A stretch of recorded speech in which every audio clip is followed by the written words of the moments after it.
સુરતમાં તબીબે ટૂંકાવ્યું છે જીવન। ગોડાદરા વિસ્તારની એક હોટલના રૂમમાં સુસાઇડ નોટ લખી કિરણ હોસ્પિટલના ડોક્ટરે હાથમાં ઇન્જેક્શન મારી આપઘાત કરી લીધો છે।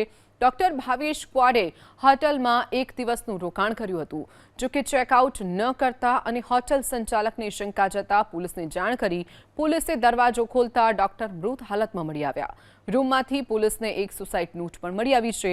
મૃતક ડોક્ટરે પોતાની પત્નીને સંબોધીને સુસાઇડ નોટ લખી હોવાની શક્યતા છે। એક ડાયરીના 3-4 પેજમાં અલગ અલગ શબ્દો લખ્યા છે। એક પેજમાં પત્નીનું નામ ધારા લખ્યું હતું, બીજા પેજમાં માત્ર ન્યાય લખ્યું હતું, તો અન્ય એક પેજમાં બાળકનું ચિત્ર બનાવીને બાજુમાં ધારા લખ્યું હતું, જેથી આ તબીબે ઘર કંકાસના કારણે અંતિમ પગલું ભર્યું હોવાની પોલીસ શક્યતા વ્યક્ત કરી છે। ડોક્ટર ભાવેશના લગ્ન 2 વર્ષ પહેલા થયા હતા। પત્ની 1 વર્ષથી અમદાવાદ ખાતે રહે છે। ડોક્ટર ભાવેશને કોઈ સંતાન નહોતું અને કિરણ હોસ્પિટલમાં હોમિયોપેથિક ડોક્ટર તરીકે ફરજ બજાવતા હતા।